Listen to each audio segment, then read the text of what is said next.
There is someone inside your life who answers to your name, remembers your childhood, wears your face, and yet may not be you.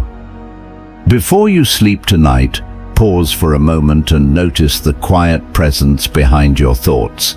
Not the thoughts themselves, not the voice that says your name, not the memories that rise like old photographs in a dark room, but the one who notices them.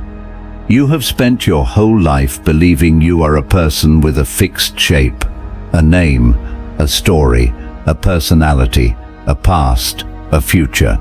But what if the you protect so carefully is only a costume the mind keeps repairing every morning?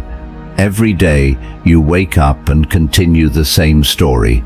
You remember what hurt you. You remember what you wanted. You remember who you were supposed to be. And because the story feels familiar, you call it yourself. But familiarity is not proof. Tonight, slowly, we begin with the strangest possibility of all. Maybe you are not who you think you are, the stranger wearing your name. You have heard your name so many times that it feels like it belongs to you. Someone calls it from another room, and something inside you turns. A message appears with your name written at the top, and your attention sharpens. On paper, on screens, in voices, in memories, your name follows you like a shadow. But here is the quiet question. Were you born with that name inside you? The answer is no. Your name was given to you before you understood it. At first, it was only a sound other people made, a sound attached to your body, a sound repeated until your mind learned to turn toward it. Slowly, the sound became a label. Then the label became an identity.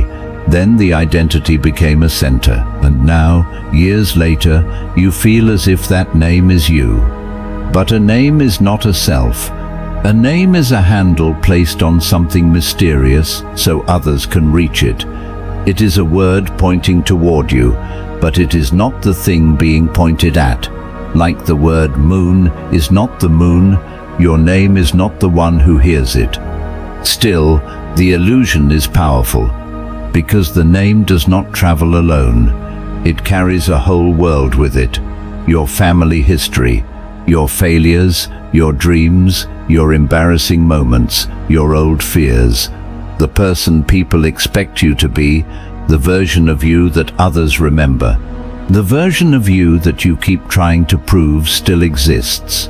Over time, you stop wearing the name and begin living inside it. You say, I am this kind of person. I always do this. I could never become that. This is just who I am. But listen closely to those sentences. They sound certain, yet they are built from memory. And memory is not stone. Memory is soft. It changes shape every time you touch it. Each time you remember your past, you are not opening a perfect recording. You are rebuilding a scene from pieces. You are repainting the same room in slightly different colors. So if your name was given to you and your story is constantly being rewritten, then what exactly are you defending when you defend yourself? This is where the paradox begins to breathe. You feel like a fixed person because your mind keeps repeating the same pattern. It tells the same story often enough that the story begins to feel solid, like walking the same path through a forest until the dirt becomes a road. But the road was not always there. It was made by repetition. The self you think you are may be similar. A repeated path, a familiar echo. A stranger wearing your name so convincingly that you forgot it was a costume. And yet this does not mean you are fake. That is the gentle turn hidden inside the fear. You are not fake. The identity is useful. Your name helps people find you. Your story helps you move through life. Your personality helps you relate, choose, love, avoid danger, and build meaning. The mistake is not having an identity. The mistake is believing the identity is the deepest thing about you.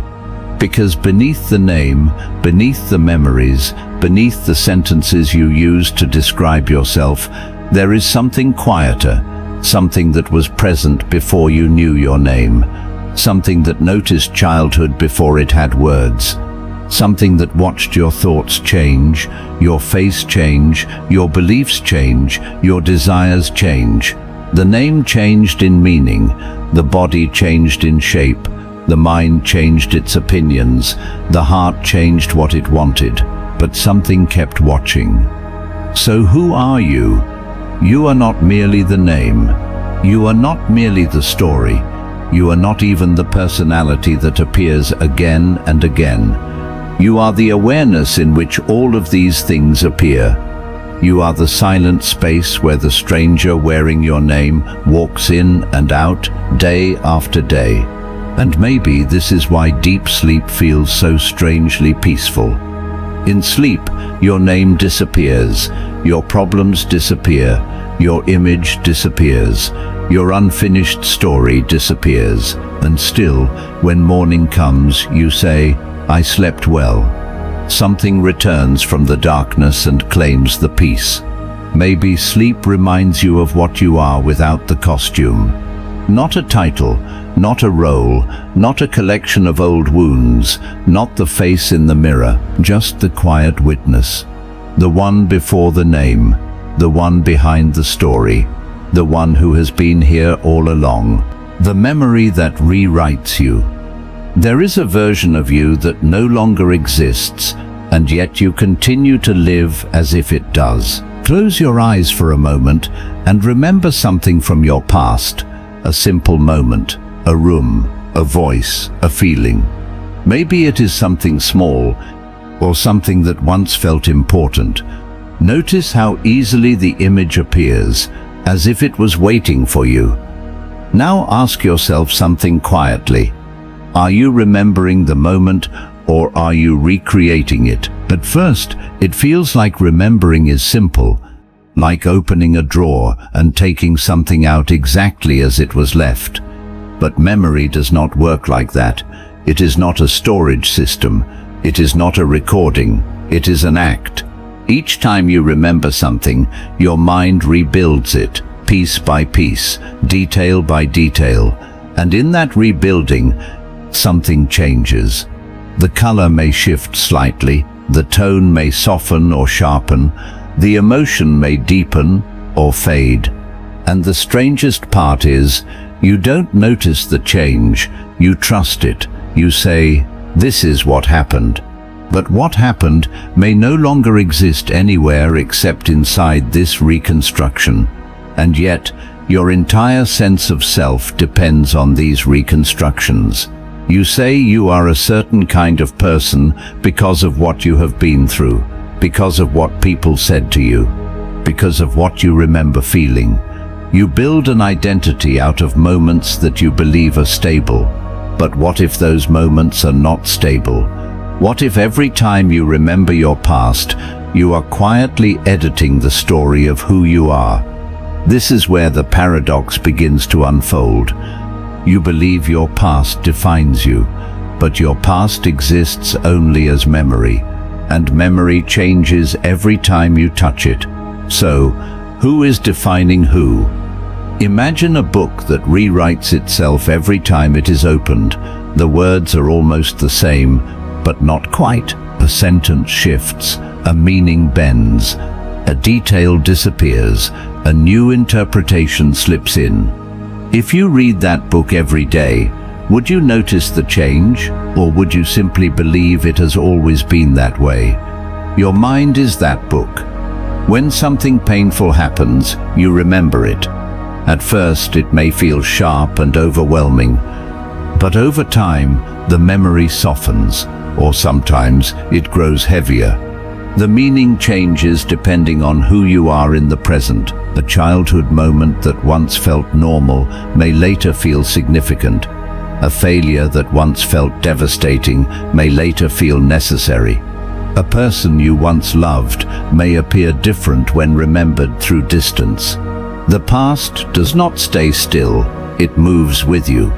which means the you built from that past is also moving. But here is the deeper question. If your identity depends on memory, and memory is constantly changing, then is your identity ever truly fixed? The answer is no. It only feels fixed because the changes are slow, subtle, continuous, like watching the sky shift from day to night. You never see the exact moment it changes, but you know it has. And in the same way, you are changing, quietly, every time you remember. This can feel unsettling, because it means the person you believe yourself to be is not solid, not permanent, not even fully accurate. It is a living story being rewritten in real time. But there is something gentle hidden inside this realization. If your past is not fixed, then neither are you. The mistakes you think define you are not frozen in place. The fears you carry are not permanent structures.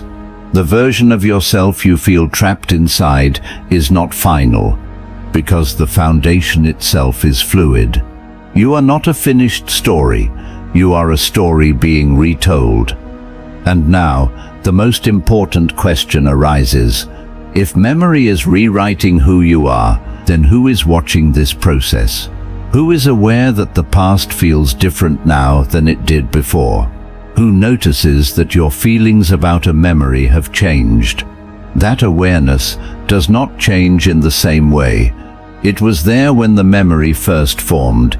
It is there when the memory is recalled, and it remains even as the meaning shifts. The memory changes, the interpretation changes, the identity built from it changes, but the one who notices remains. So perhaps you are not the past you remember. Perhaps you are not even the person created from those memories. Perhaps you are the quiet presence that watches the story being rewritten again and again and again. And this is why, sometimes, when you sit in silence, something strange happens. The past loosens its grip, the story softens. And for a brief moment, you are not defined by what has happened to you. You are simply here, unwritten, unfixed, free from the version of yourself that memory keeps trying to rebuild. And maybe that is why letting go feels so difficult, because to let go of certain memories feels like letting go of yourself. But now you see the truth more clearly. You are not letting go of yourself. You are letting go of an old version that was never as solid as it seemed. The memory rewrites you, but you are not the memory, the personality that changes when observed. There is a version of you that exists only when no one is watching, and the moment it is seen, it begins to change. Think about how you behave when you are completely alone, not just physically alone, but truly unwatched. No eyes, no expectations, no imagined judgments. In that quiet space, your movements soften, your thoughts wander freely, your posture changes, even your breathing becomes different, as if something inside you finally loosens its grip. Now imagine that someone suddenly begins to watch you. Nothing else changes. The room is the same, your body is the same, your thoughts are still yours, and yet something shifts. You become aware of yourself, your movements become more intentional, your expressions become slightly controlled, your words begin to filter themselves before they are spoken. You are still you, and yet not quite. So here is the quiet question that begins this paradox. Which version of you is real? The one that exists when no one is watching, or the one that appears the moment you are seen? At first, it may seem obvious. You might say, the real me is who I am when I'm alone. That feels honest, raw, unfiltered. But even this answer begins to dissolve when you look closer. Because even when you are alone, are you truly unwatched? Notice how often your thoughts imagine others, conversations that haven't happened, reactions you expect, judgments you fear. Even in solitude, the presence of others lingers inside your mind. You rehearse what you might say, you replay what you already said, you shape yourself even without an audience. So perhaps the alone version of you is not completely free either. Then maybe the observed version is real, the one that appears in front of others, the one that adapts, communicates, expresses itself in relation to the world. But that version shifts too. You are not the same with family as you are with strangers. Not the same with close friends as you are with authority. Not the same in comfort as you are in uncertainty. Your tone changes. Your humor changes. Your openness changes. Even your beliefs can seem to shift depending on who is listening. It is not fake. It feels natural. And yet, it is not fixed. So, if your personality changes when observed, and also changes when unobserved, then where is the stable you that you believe exists? This is where the paradox deepens. Personality feels like something solid, a set of traits, a consistent identity. You might say, I am confident, or I am quiet, or I am thoughtful. These statements feel true because you have experienced them many times, but they are patterns, not constants. You are confident in some situations and uncertain in others. You are quiet around some people and expressive around others. You are thoughtful at times and distracted at others. The personality is not a fixed object. It is a response, a reflection, a shifting surface shaped by context, memory, emotion, and awareness. And observation changes that surface. The moment you know you are being seen, something inside you adjusts. It is subtle but powerful. You begin to manage how you appear, not always consciously, but inevitably. Even now, as you listen to this, something in you is responding. You are noticing your thoughts. You are aware of your reactions. You are, in a way, observing yourself. And in that observation, something shifts. This is the hidden mechanism of the mind. To observe is to influence. When you look at your own thoughts, they begin to behave differently. When you pay attention to your breathing, it changes rhythm. When you notice your emotions, they soften or intensify under the light of awareness. Observation is not passive, it is participation. So when you ask, "Who am I?" you are already changing the answer simply by asking. This creates a quiet loop. You observe yourself, and that observation changes you. Then you try to observe the new version, and it changes again. Each attempt to define yourself moves you further from a fixed definition. You cannot fully capture yourself because the act of capturing transforms what you are trying to hold. Like trying to still water with your hands, the more you interfere, the more it moves. So does this mean you have no personality? No. It means your personality is alive. It is not a rigid structure. It is a flowing pattern. A dynamic response that shifts with awareness, environment, and time. It is real in the same way a flame is real, always changing, yet continuous enough to feel like one thing. But here is the deeper realization. If your personality changes when observed, then you cannot be only your personality, because something is noticing the change. There is a part of you that sees the shift between who you are alone and who you are with others. A part that recognizes the difference between your silent thoughts and your spoken words. A part that is aware of the subtle adjustments happening inside you. That part does not change in the same way. It is present in both versions, the unobserved and the observed. the quiet self and the expressed self. It watches both without becoming either. So maybe the real you is not the personality that changes. Maybe it is the awareness that notices the change. And this is why, in rare moments of stillness, something strange happens. You stop trying to perform. You stop trying to define yourself. You stop trying to control how you appear. And what remains is simple. You are not quiet or loud, not confident or uncertain, not this or that. You are just aware.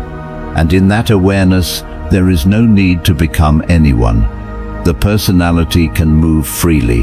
The roles can shift naturally.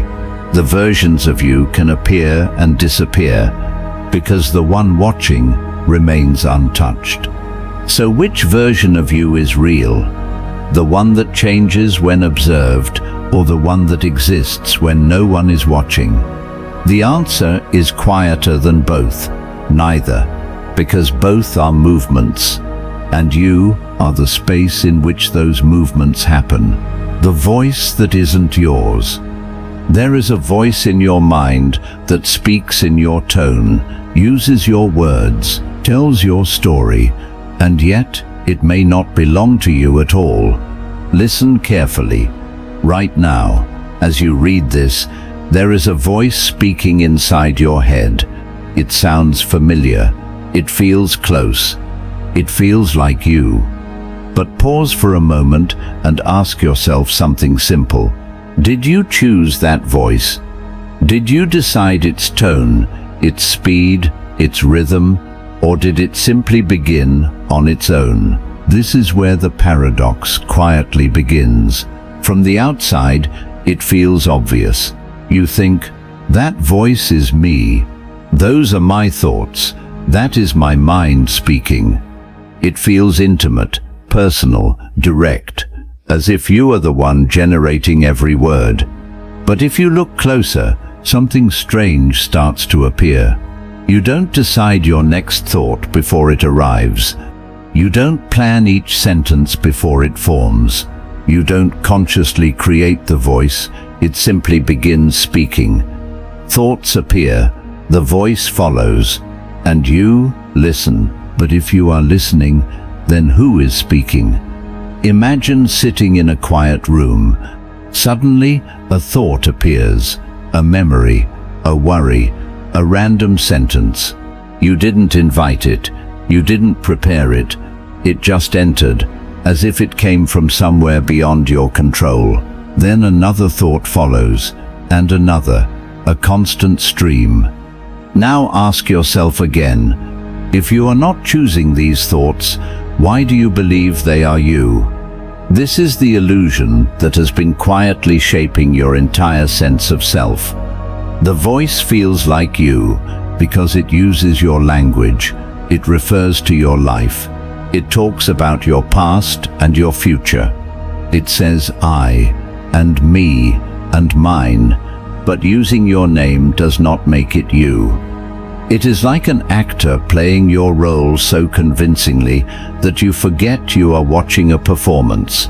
And the deeper you listen to this voice, the more you begin to believe it. It tells you who you are. It reminds you of your mistakes. It predicts your future. It judges your actions. It compares you to others. And because it never stops, you rarely question it. But here is the quiet truth that changes everything. The voice is not constant. Sometimes it is loud, sometimes quiet, sometimes kind, sometimes harsh, sometimes clear, sometimes confused. It changes tone, it changes direction, it even contradicts itself. One moment it says, "You can do this." Another moment it whispers, "You're not enough." If it were truly you, would it not be consistent? Would it not feel stable? Instead, it behaves more like a process than a person, a stream, not a source. And here is the deeper layer of the paradox. You can observe the voice. Right now, if you become still, you can notice it speaking. You can hear its rhythm. You can feel its presence. You can even watch it pause for a moment and then begin again, which means the voice is an object of your awareness, and anything you can observe cannot be you, because you are the one observing it. So who are you? You are not the voice because you can hear it. You are not the thoughts because you can notice them. You are not the inner narration because you can step back from it. You are the one listening. And this is why sometimes, when you sit quietly, something unusual happens. The voice slows down. There is a gap, a brief silence, and in that silence, you are still there. You don't disappear when the voice stops. You don't fade when thoughts pause. You remain even without the narration. So the voice was never you. It was something happening within you, like wind moving through a space, not the space itself. But then another question begins to rise. If the voice is not yours, then where did it come from? The answer is both simple and unsettling. The voice is shaped by everything you have experienced. It is built from language you have heard, from people you have listened to, from moments that left impressions, from fears, hopes, and repeated patterns. It is a reflection of your conditioning, a collection of echoes, a structure built over time that now speaks as if it is original, but it is not a single unified you. It is a layered system, repeating what it has learned. And because it has been speaking for so long, you began to trust it as your identity. You believed the narrator was the author, but they are not the same. The narrator tells the story. The author creates the space in which the story exists, and you are closer to the author, the quiet awareness behind the voice.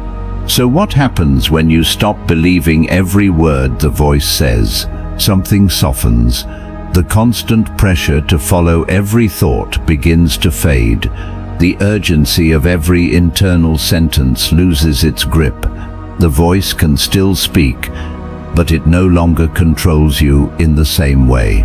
It becomes just a sound, just a movement, just something passing through.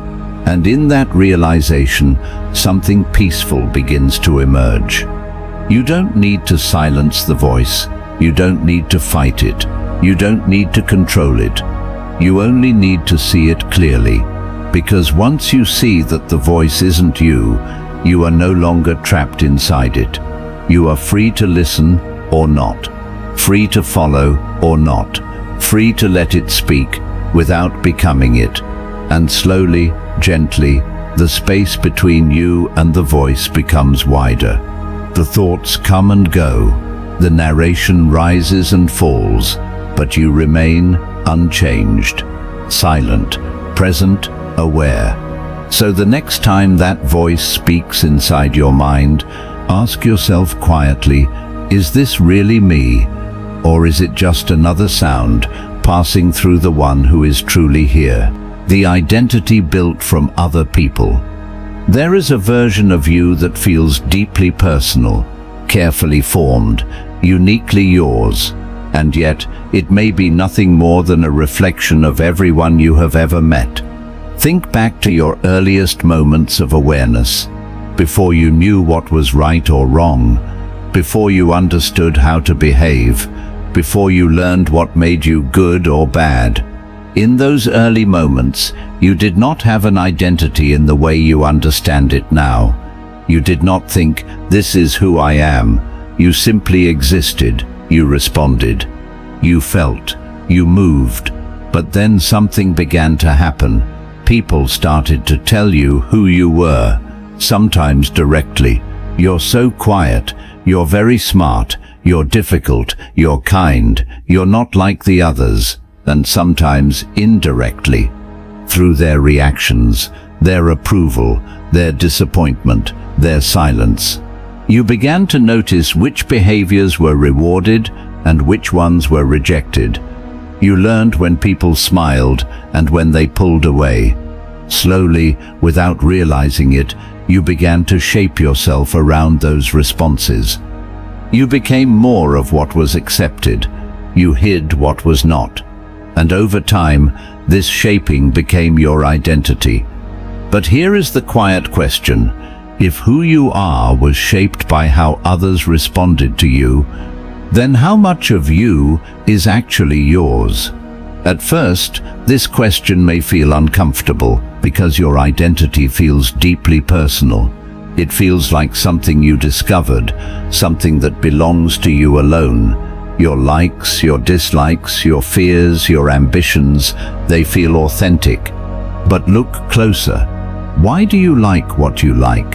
Why do you avoid certain things? Why do you feel drawn toward some people and distant from others? If you trace these patterns back far enough, you often find echoes of influence, a parent's approval, a teacher's words, a friend's reaction, a moment of praise, a moment of rejection.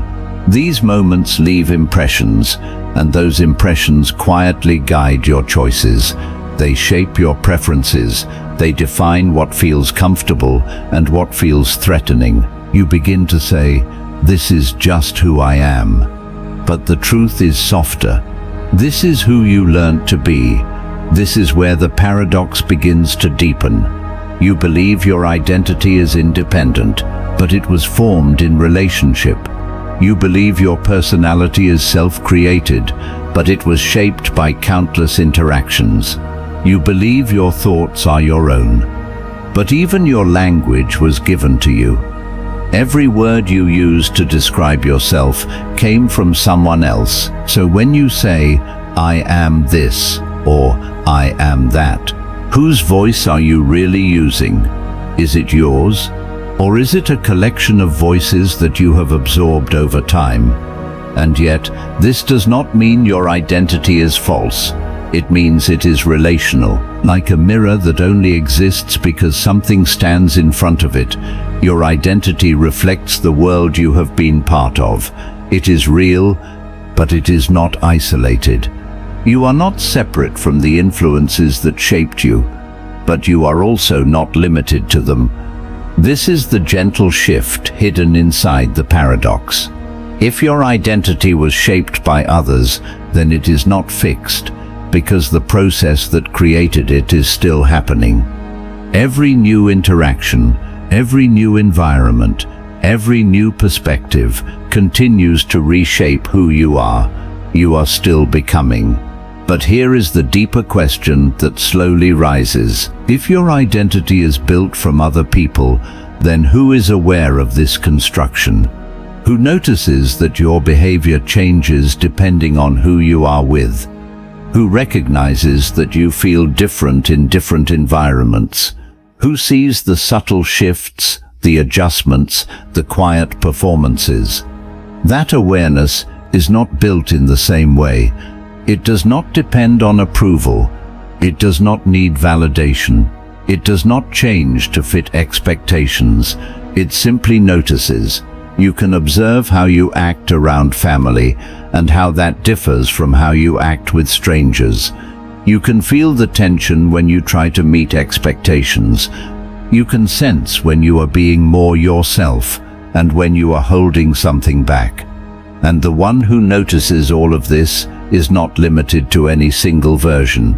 So perhaps you are not the identity shaped by others. Perhaps you are the awareness in which that identity appears, changes, and adapts. This realization does not erase your personality. It softens your attachment to it. You no longer have to protect every label. You no longer have to defend every trait.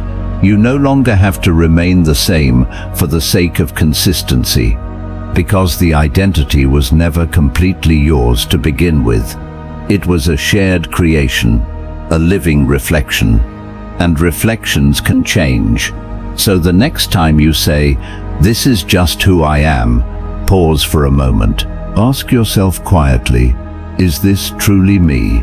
Or is this a version of me shaped by what others have seen, expected, and responded to. And if it is shaped, then perhaps it can also be reshaped, not by force, not by effort, but by awareness. Because once you see the influence, you are no longer unconsciously controlled by it. You are free to respond differently, free to allow new versions of yourself to emerge, free to move beyond the boundaries that were once drawn around you. And in that quiet freedom, something deeper begins to reveal itself. Not a fixed identity, not a reflection of others, but a presence that was never defined by them.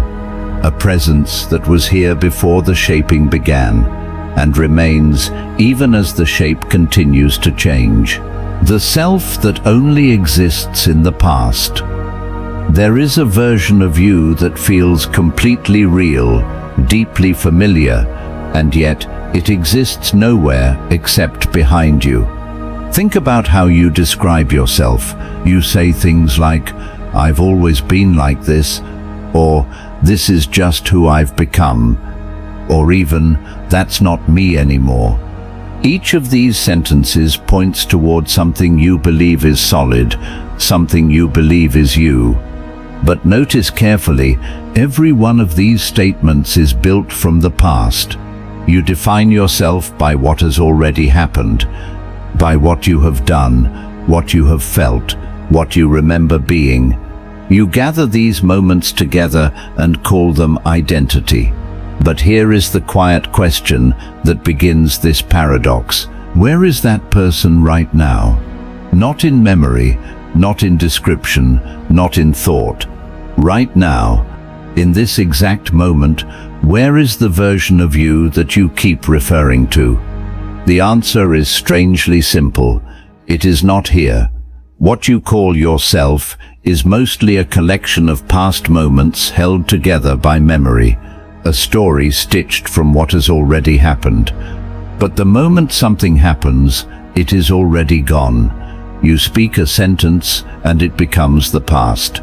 You feel an emotion and it fades into memory. You make a decision and it immediately becomes something that you did. So the self you describe is always slightly behind you, like a shadow that forms after the movement, not before it. And yet, you continue to live as if that shadow is leading you. This is where the paradox deepens. You believe your past defines you, but your past no longer exists. It only appears when you remember it. And as you saw before, memory is not stable. It shifts, it softens, it reshapes itself each time you return to it. So the you that exists in the past is not only gone, it is constantly being rewritten. And still, you carry it. You say, "I am this kind of person because of what happened to me. I can't change because this is how I've always been. This is just part of who I am." But look closely. You are using something that no longer exists to define something that is happening now. You are letting a memory guide a moment that is alive. And this is where something begins to loosen. Because if the self you believe in exists only in the past, then what are you in the present? Right now, without referring to memory, who are you? Not your name, not your history, not your personality description. Just here, in this moment, without reaching backward. What are you? At first, there may be silence, because the mind searches for something familiar. It tries to pull from the past again. It tries to rebuild the identity using old material. But if you don't let it, if you simply stay here, you begin to notice something different. There is awareness, there is presence, there is a quiet sense of being without definition. And this presence does not depend on the past. It does not need a story to exist. It does not require a fixed identity to continue. It is simply here. And this is the gentle truth hidden inside the paradox. You are not the self that exists in the past. because that self is gone. You are not the story built from memory, because that story is constantly changing. You are what remains when the past is not being referenced. But then another question begins to rise. If the past self is not real in the present, then why does it feel so powerful?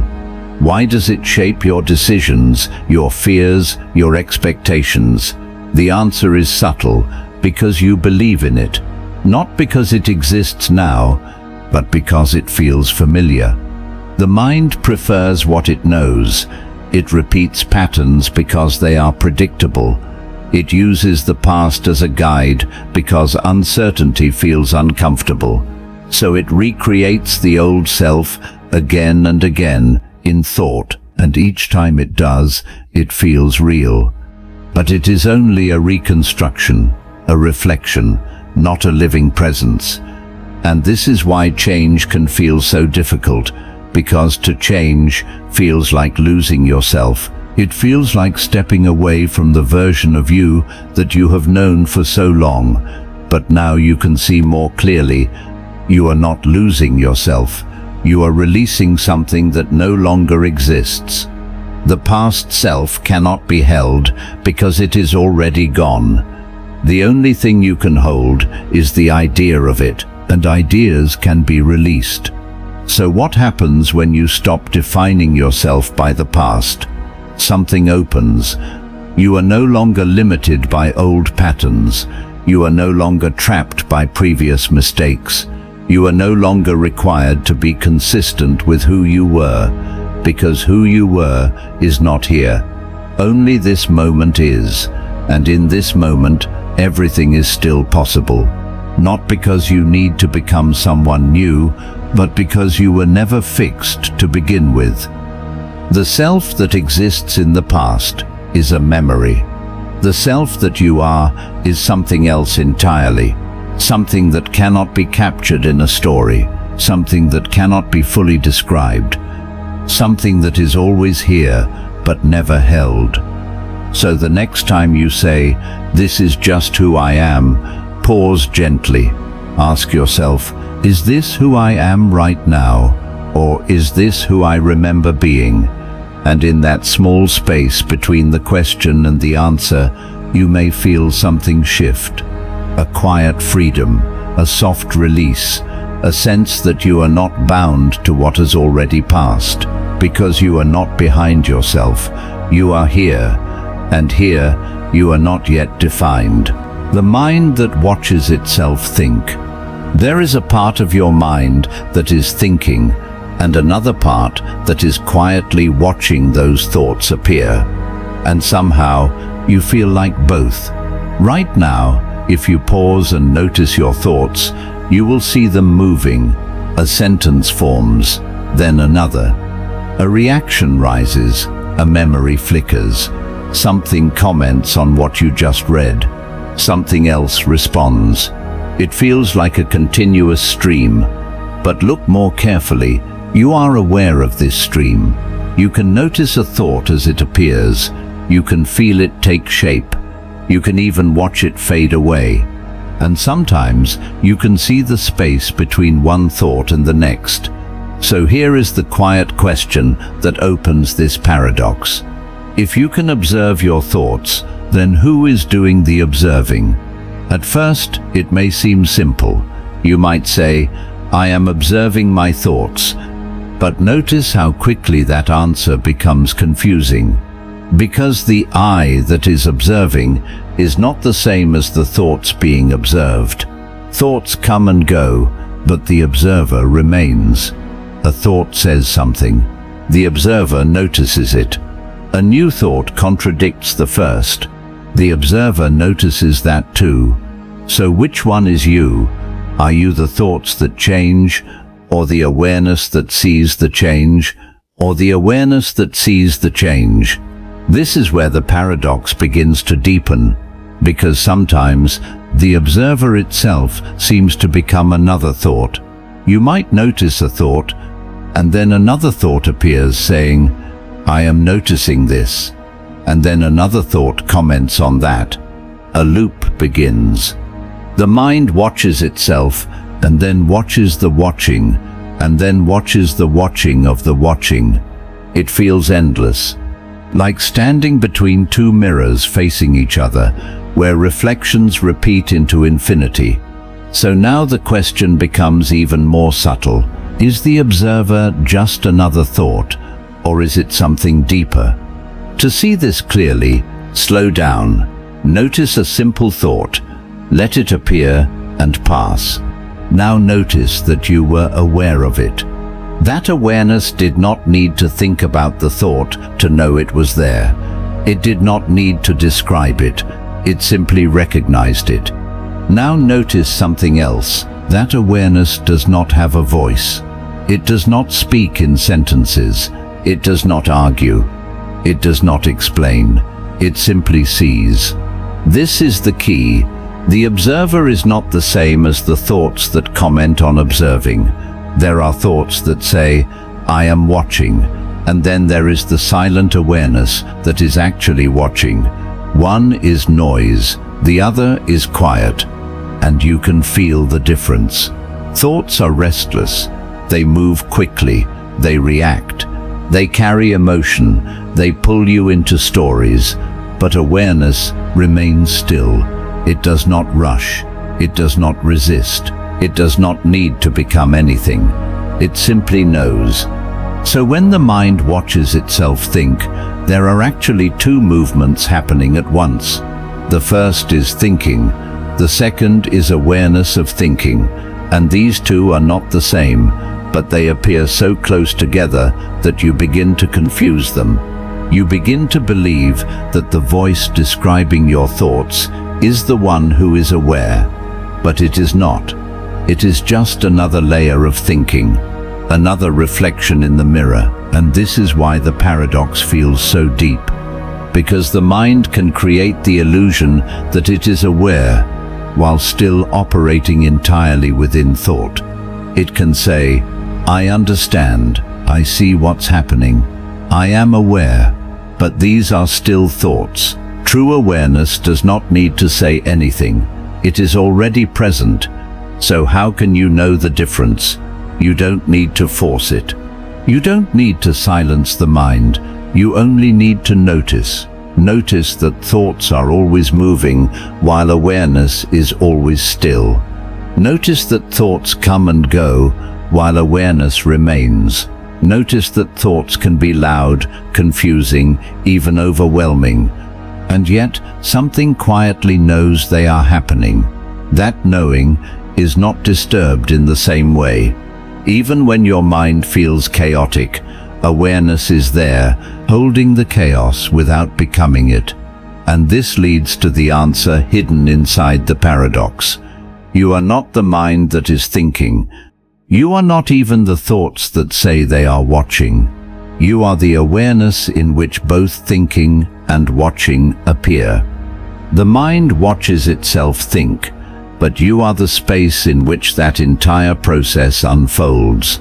And this is why, sometimes, when you stop chasing your thoughts, something unexpected happens. The loop slows down. The reflections begin to fade. The endless mirrors lose their depth. And what remains is simple. There is stillness, not forced, not created, just revealed. And in that stillness, you are not divided into thinker and observer. You are simply present. There is no need to watch, because there is nothing to hold. No need to define, because nothing is fixed. Just awareness, aware of itself. So the next time you notice your mind thinking, and then notice yourself noticing, ask gently, is this another thought pretending to be the observer, or is this the quiet awareness that has been here all along? And as you rest in that question, without rushing to answer, you may feel the paradox dissolve, not into confusion, but into clarity, a clarity that does not speak, but simply is. The illusion of a fixed you. There is a version of you that feels solid, consistent, unchanging, and yet, if you look closely, It has never stayed the same for even a moment. Think about how often you say, "This is just who I am." It feels certain, grounded, as if you have discovered something permanent about yourself, a fixed center that does not move no matter what happens around it. But pause for a moment and look again. The person you were a few years ago is not the person you are now. The things you once believed have shifted. The fears you carried have changed. The desires that once felt urgent may no longer matter. Even your smallest habits have transformed in ways you barely noticed, and yet you still feel like the same person. This is where the illusion begins. You feel continuous, not because you are fixed, but because the changes are gradual, like watching a flame. At a glance, the flame looks the same. It flickers, it glows, it holds its shape. But if you observe it closely, every part of it is constantly moving. Every second it is new. The fire you see now is not the fire that existed a moment ago, and still, you call it the same flame. You do the same with yourself. You move, change, evolve, forget, learn, and yet you call it me, as if it is one unbroken thing. But here is the quiet question that begins this paradox. If everything about you is changing, then what exactly is staying the same? At first, your mind will search for something solid, your name, but that was given to you, your body, but it has changed over time, your thoughts, but they come and go, your personality, but it shifts depending on the situation. Every place you look, you find movement, nothing stays still, and yet the feeling of being you remains. This creates a strange tension. You feel fixed, but everything you can point to is changing. So what is creating this sense of stability? The answer is subtle. It is not that you are fixed. It is that your mind is creating the illusion of stability through continuity. It connects moments together and tells a story. It says, "This was me then, and this is me now, so it must be the same me." But this is like connecting frames of a film and calling it a single image. Each moment is separate. Each experience is new. Each version of you is slightly different from the last. But the mind stitches them together so smoothly that you never see the gaps. And because you don't see the gaps, you assume there are none. This is the illusion of a fixed self. You are not one solid identity moving through time. You are a continuous unfolding, appearing moment by moment, always changing, never fully the same. But here is where the paradox becomes even deeper. If you are always changing, then why does change feel so difficult? Why do you resist it? Why do you hold on to certain traits, certain beliefs, certain versions of yourself, as if losing them would mean losing who you are? The answer is gentle, because the illusion feels safe. A fixed identity gives you a sense of control. It tells you who you are, what to expect, how to behave. It creates familiarity, and familiarity feels like stability. Even if that identity is limiting, it feels known, and the unknown feels uncertain. So you hold on. You say, "I am this kind of person. I can't become that. This is just how I am." But now you can see more clearly, these are not truths. They are patterns, repeated so often that they feel permanent. And once you see them as patterns, something begins to loosen. You are no longer trapped inside a fixed definition. You are free to change because you are always changing. You are free to evolve because there was never a final version to protect. And this is where something quiet and freeing begins to emerge. You don't have to force yourself to become someone new. You only have to stop holding yourself as someone fixed. Because the moment you release that grip, change happens naturally. like a river that was never still, but only seemed still from a distance. And then another question rises softly. If you are not fixed, then what is it that feels constant?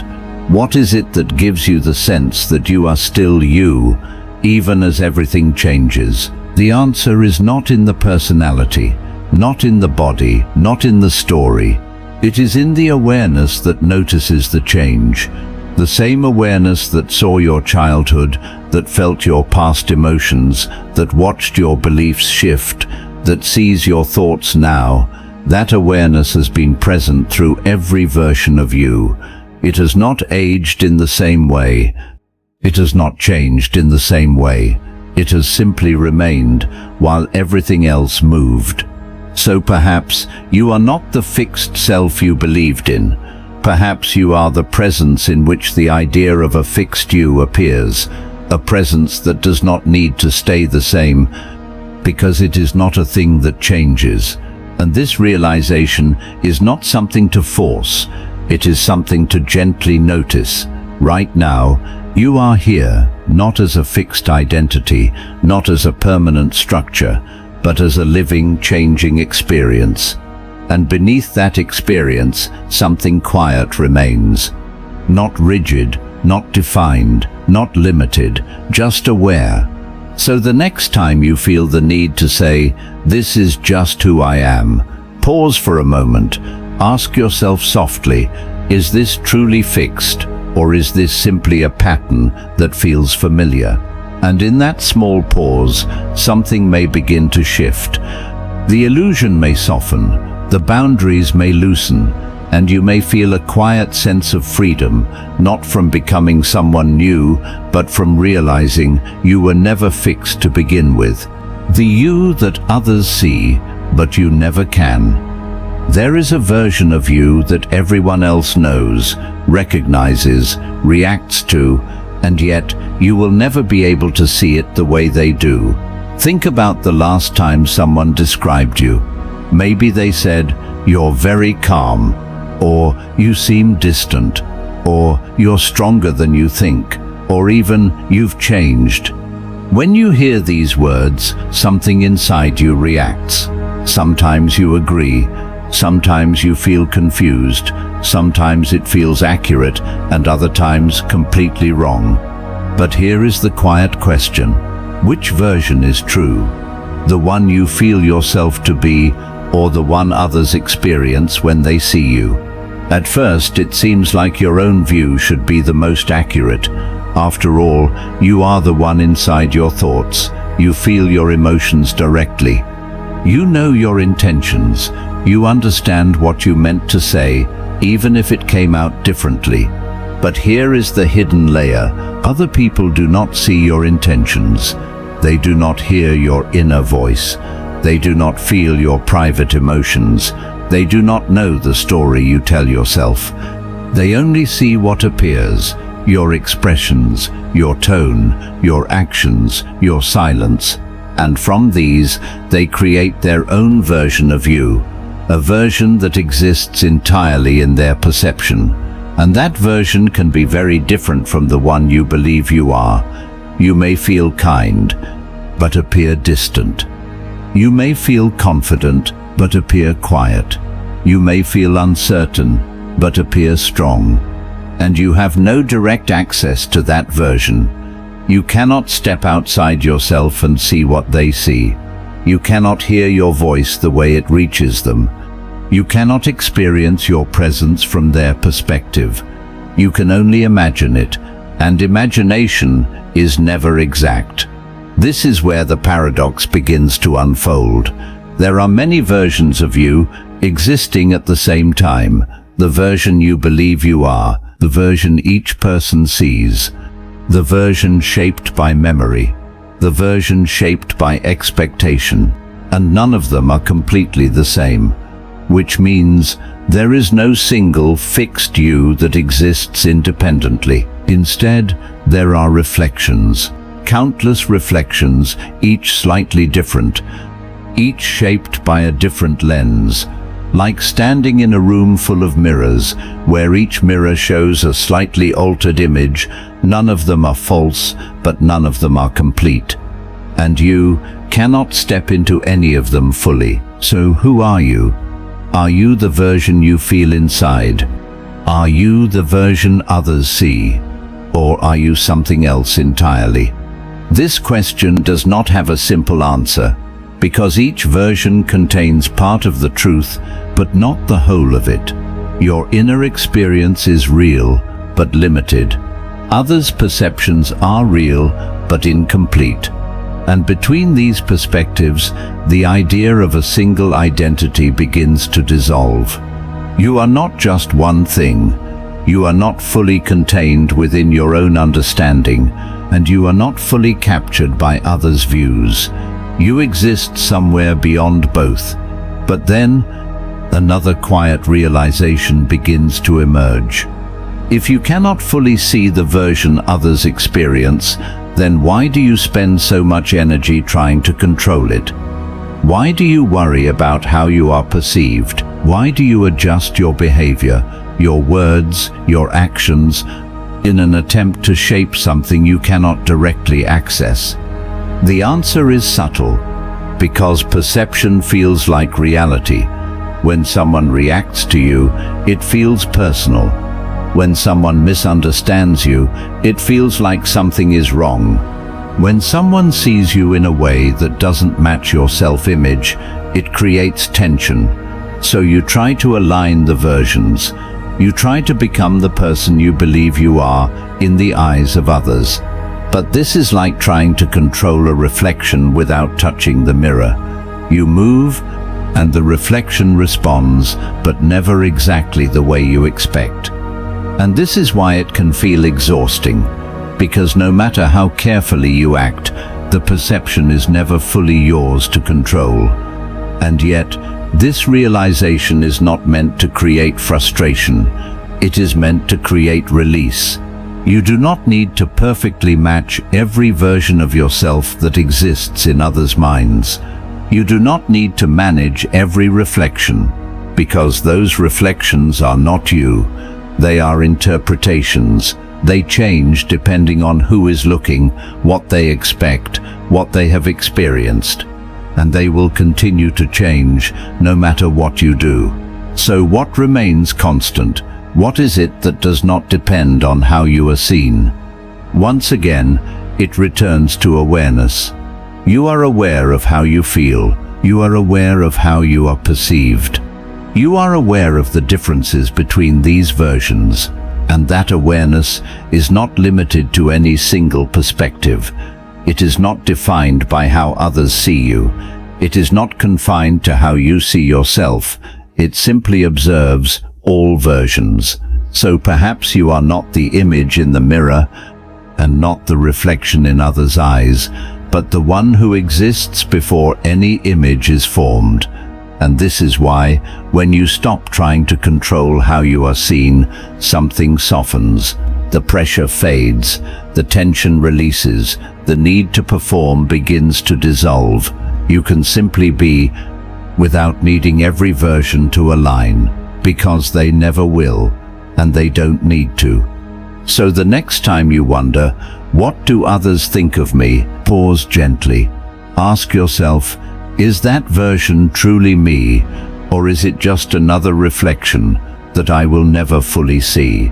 And in that quiet question, you may feel something shift, a sense of distance from the need to be understood perfectly, a sense of freedom from the need to be seen in a certain way, because the truth is softer and deeper. You are not limited to how you appear. You are not defined by how you are perceived. You are the presence in which all perceptions arise and fade, and that presence does not need to be seen to be real. If you've been drifting through these thoughts and something here feels quietly true, then perhaps this journey is worth continuing.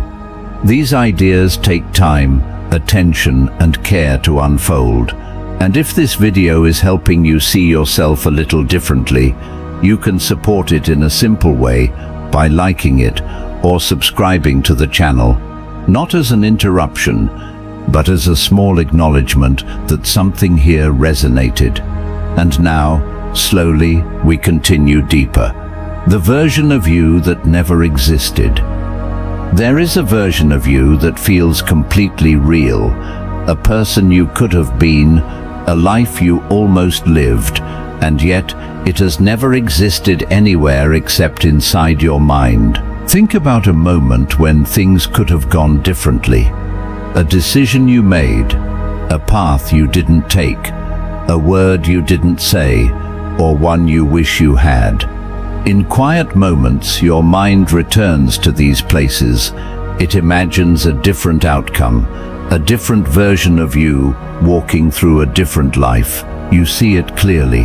The confident version, the successful version, the happier version, the version that made the right choice, or sometimes the version that avoided pain, the one who never made that mistake, the one who never lost something important. These versions feel vivid, detailed, emotional. And here is the quiet question. If they feel so real, why do they not exist?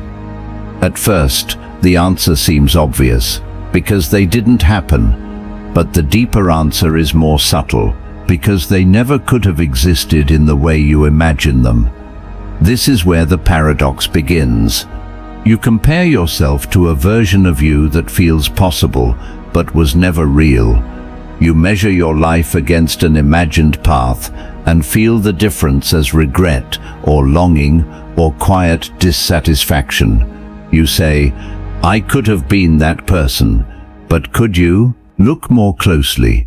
The version of you that you imagine is built from selective pieces. It takes the parts you like and removes the parts you don't. It keeps the success, but ignores the struggle that would have come with it. It keeps the confidence, but forgets the uncertainty that must exist alongside it. It is a perfect edit, a simplified version, a story without friction. But real life does not work like that. Every path carries its own complexity. Every choice creates new challenges. Every version of you would still face uncertainty, doubt, limitation, and change. The imagined self feels complete because it is incomplete. It is missing the parts that would make it real. So when you compare yourself to that version, you are comparing reality to a filtered idea, and reality will always feel heavier. This is why the imagined self can feel more appealing. It is not bound by consequence. It is not shaped by time. It is not limited by reality. It is free to be exactly what you wish. And yet, it is not alive.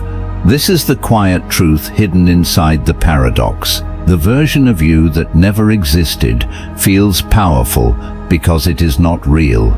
It cannot fail. It cannot struggle. It cannot change. It remains perfect because it never had to live. But then, another question begins to rise. If that version of you never existed, why does it affect you so deeply? Why do you feel regret or longing or even guilt towards something that was never real? The answer is gentle, because your mind treats imagined experiences as meaningful. It does not always separate what happened from what could have happened. It creates emotional responses to both. So the imagined self becomes part of your story, not as a reality, but as a possibility. And possibilities can feel just as powerful as facts. But now, slowly, something begins to shift. If the version of you that you compare yourself to is not real, then what are you truly comparing? You are comparing what is to what never was. And in that comparison, reality is always placed at a disadvantage because it is complete with all its imperfections. And the imagined version is incomplete with only its highlights. So the comparison is not fair. It cannot be. And once you see this, the weight of it begins to soften. You no longer need to chase a version of yourself that was never real. You no longer need to measure your life against something that never had to exist. You can begin to see your present self more clearly, not as something lacking, but as something real. And real means alive. Real means changing. Real means imperfect, but complete. And then the deeper question gently returns. If the imagined version of you is not real, then who are you right now? Without comparing, without measuring, without imagining a different path, just here as you are. Who are you? At first, the mind may try to answer with familiar descriptions. It may return to identity, to personality, to history. But if you stay with the question, without reaching for the past, without reaching for imagined futures, something quieter begins to emerge. You are present, you are aware. You are not a perfect version, or a failed version, or a missed version. You are simply here, experiencing. And in that presence, there is no comparison, because comparison requires something else to measure against. And right now, there is only this moment, this awareness, this unfolding. So the version of you that never existed can begin to fade. Not because you force it away, but because you see it clearly. It was never real. It was a projection, a possibility, a story. And stories can be released, not with effort, but with understanding. So the next time your mind creates a version of you that could have been, pause gently. Ask yourself, is this real, or is this just a story my mind is telling? And in that quiet recognition, something loosens, the pressure fades, the regret softens, and you return, not to what could have been, but to what is, alive, unfinished, and completely real. Because the truth is simple, the version of you that never existed was never meant to. And the one who is here now is the only one who ever could. The self that disappears in silence. There is a version of you that feels constant, familiar, always present, and yet, the moment everything becomes silent, it begins to fade. Think about the last time you experienced complete quiet, not just outside, but inside. A moment where thoughts slowed down, where the usual inner voice softened, where the constant movement of the mind paused, even if only for a few seconds. In that space, something strange happens. The story of who you are begins to disappear. Your past is not speaking. Your future is not being imagined. Your personality is not being described. There is no sentence saying, "This is me," and yet you are still there. So here is the quiet question. If the sense of self fades in silence, then what exactly is that self made of? At first, it may seem like silence removes something important, like without thoughts, you lose a part of who you are. After all, most of your identity lives in language, in the inner voice that tells your story, in the constant narration that explains your actions, your feelings, your meaning. I am this kind of person. I feel this way. I remember this. I want that. These sentences create a continuous thread, a sense of continuity. But when the sentences stop, the thread disappears, and without that thread, the identity loosens. This is where the paradox begins.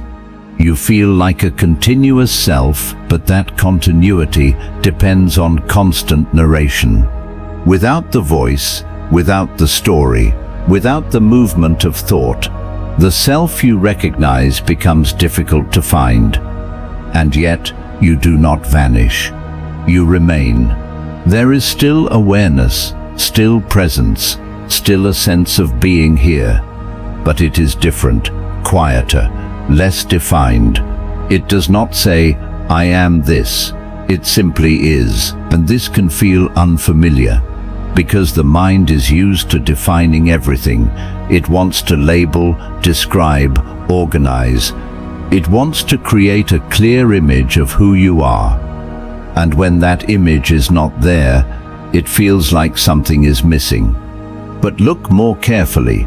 Is something truly missing, or is something unnecessary simply absent? The self that disappears in silence is not your true existence. It is the constructed identity, the one built from thought, the one that depends on language, the one that needs constant reinforcement, the one that must be remembered to exist. And silence reveals this, because in silence there is no reinforcement, there is no repetition of the story, no recalling of the past, no projecting into the future.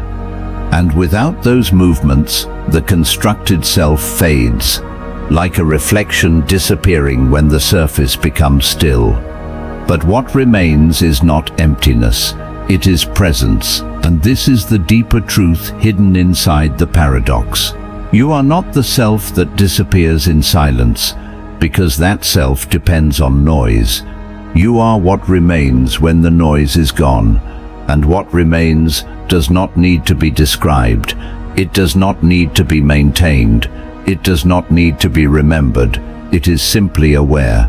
But then another question begins to rise. If this silent presence is always here, why don't you notice it more often? The answer is gentle, because the mind is loud. It is constantly moving, constantly speaking, constantly creating, and your attention is usually drawn into that movement. You follow the thoughts, you engage with the voice, you become absorbed in the story.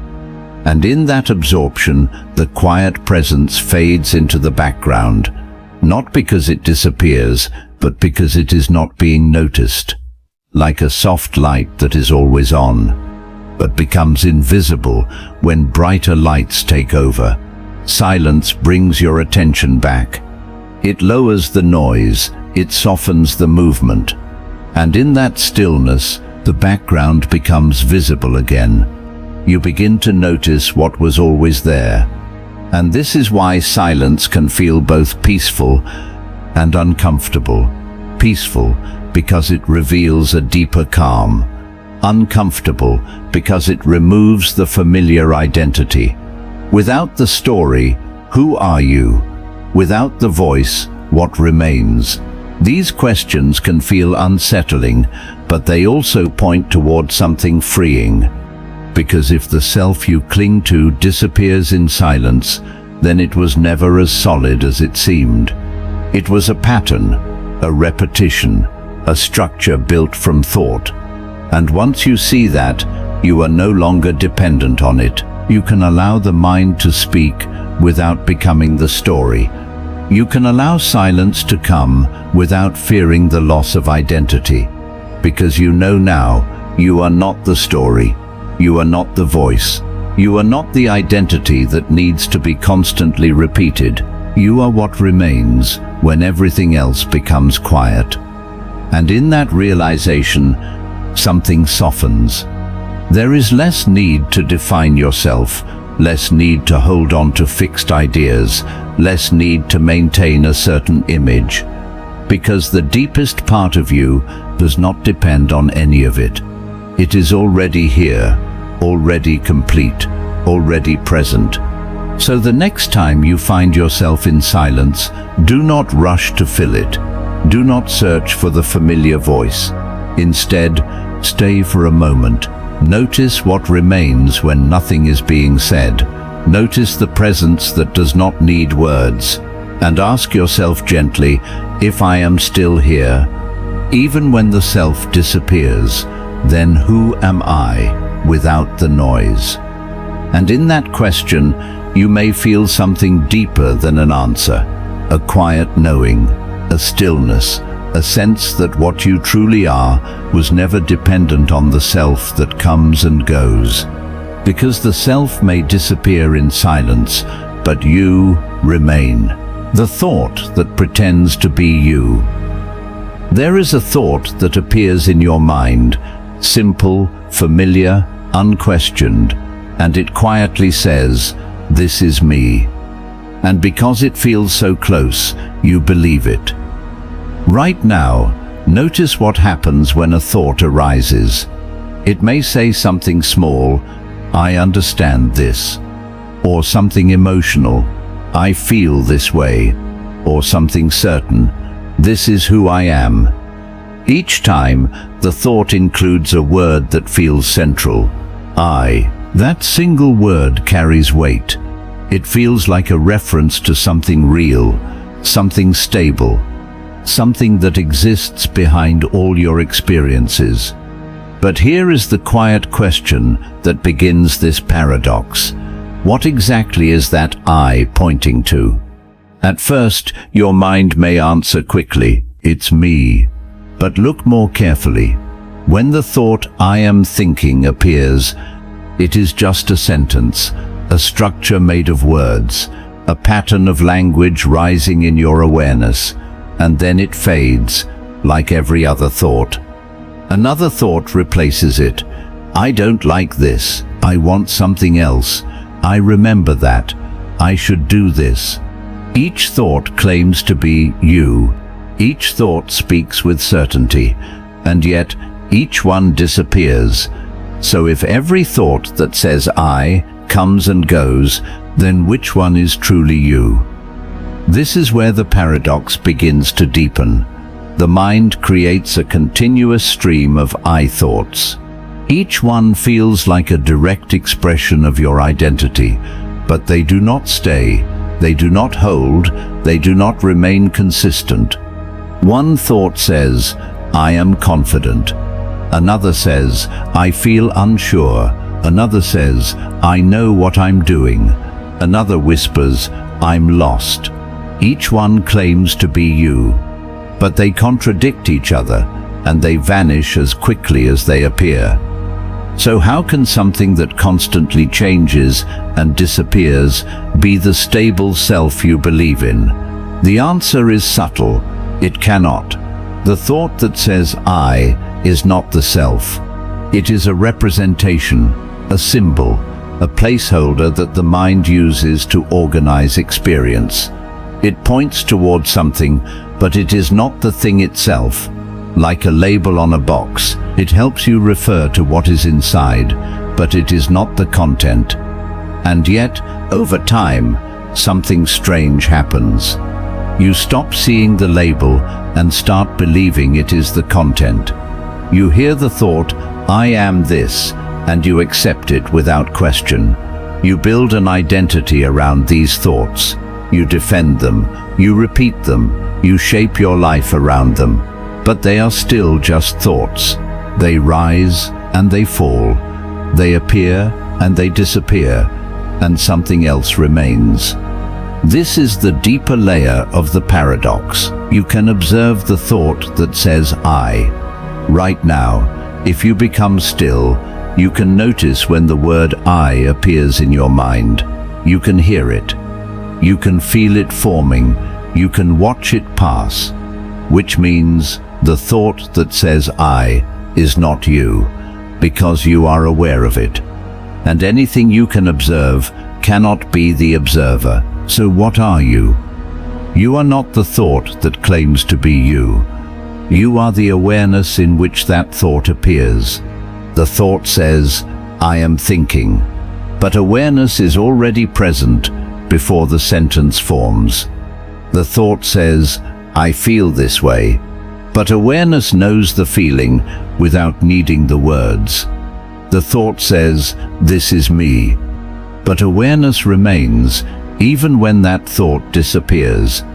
And this is why the illusion is so convincing, because the thought that says "I" appears constantly.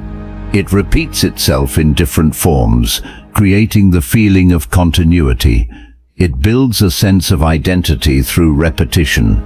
It tells the same story again and again until the story feels real. But repetition is not proof. It is only familiarity.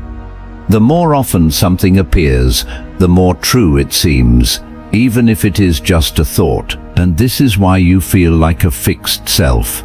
Not because there is a single stable I inside you, but because the mind keeps producing thoughts that say I. It creates the illusion of a center by constantly referring to one. But now, something begins to shift. If the I is just a thought, then you are not limited to it. You are not confined to the sentences your mind creates. You are not bound by the labels it uses. You can allow the thought, I am this, to appear without believing it completely. You can notice it without becoming it. And in that noticing, a quiet distance begins to form. The thought still comes, but it no longer defines you in the same way. It becomes lighter, less absolute, less controlling. And what remains is something simpler. There is awareness. Not as a thought, not as a label, not as a definition, but as a direct experience of being here. And in that awareness, there is no need to say I, because the presence is already known without words. So the next time a thought appears and says, this is me, pause gently. Ask yourself, is this truly me, or is this just another thought pretending to be me? And in that quiet pause, something softens. The grip of identity loosens, the certainty fades, and you begin to see more clearly. You are not the thought that claims to be you. You are the one who sees it, the one who was here before it appeared and remains after it is gone. The identity that depends on memory. There is a version of you that feels continuous, stable, undeniable, and yet it exists only as long as memory continues to support it. Think about how you answer a simple question. Who are you? Without thinking too much, your mind begins to gather information. Your name, your past, your experiences, the things you've done, the things you believe, the people you know, the moments that shaped you. You collect these pieces and present them as yourself. But look closely. Every piece you use to describe yourself comes from memory. Your name was remembered, your past was remembered, your personality was remembered, your story was remembered. So here is the quiet question that begins this paradox. If your identity depends on memory, then what happens when memory is not there? At first, this question may feel distant. You might think, my memory is here, this is who I am. It feels obvious, immediate, certain. But imagine for a moment that memory begins to fade.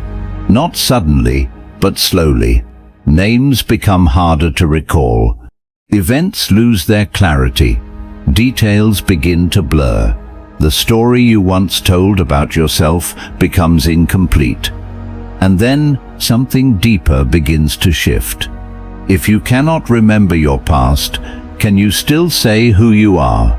This is where the paradox deepens, because the identity you hold on to is built from what you remember. But memory is not permanent. It changes, it fades, it distorts, and in some cases, it disappears entirely. So if your identity depends on something that is unstable, then your identity itself cannot be fully stable. And yet, even when memory fades, something remains. There are moments, even now, when memory is not active, when you are fully present, absorbed, quiet. In those moments, you are not thinking about your past. You are not describing yourself.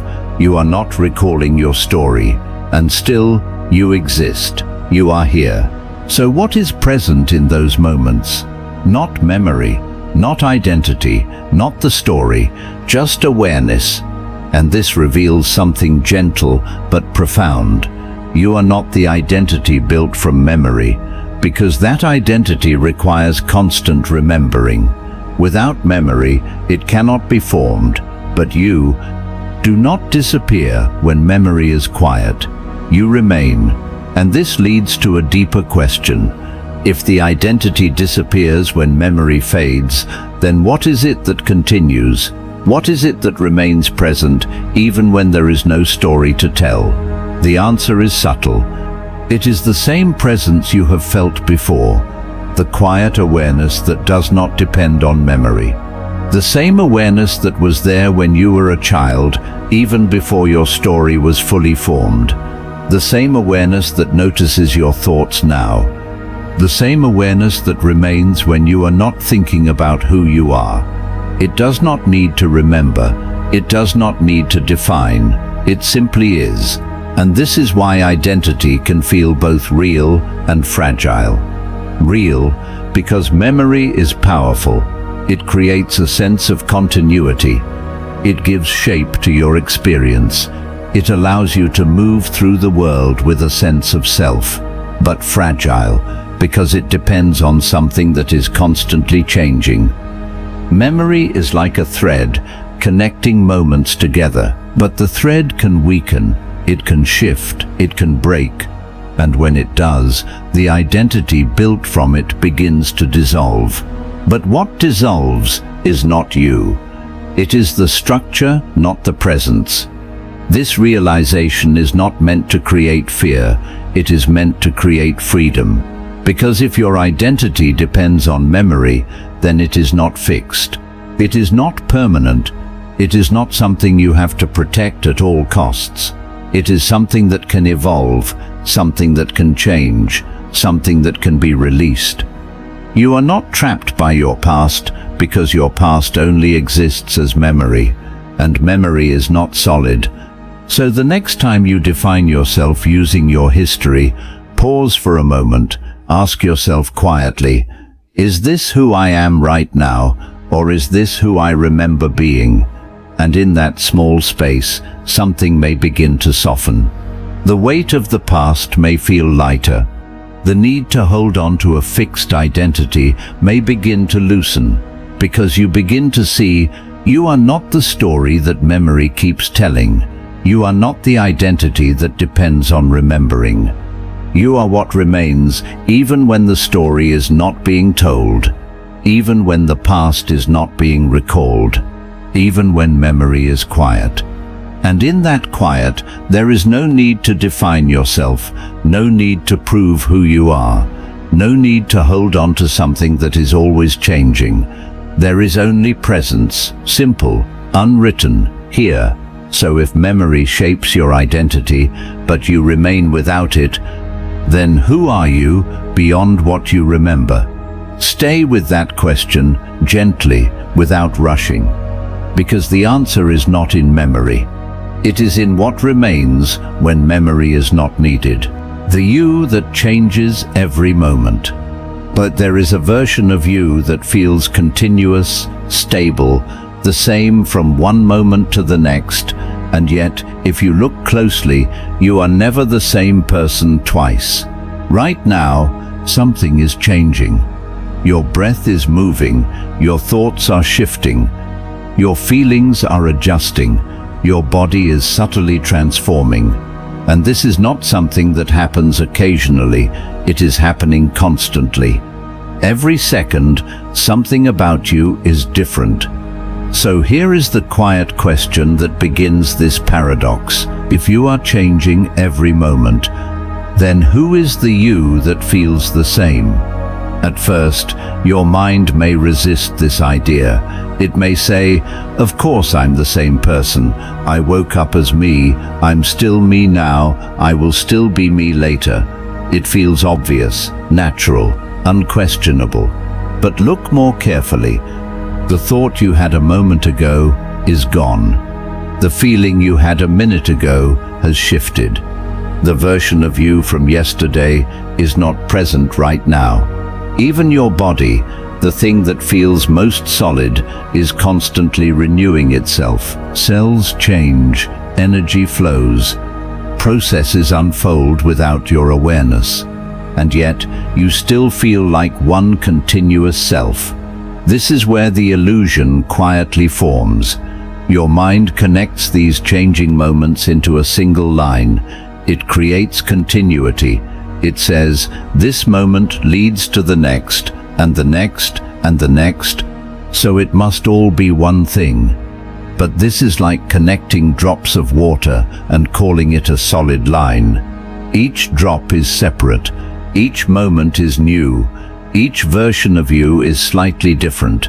And yet, because the changes are seamless, you experience them as one. So the you that feels continuous is not fixed. It is a flow, a movement that never stops but feels stable because it is uninterrupted, like a river.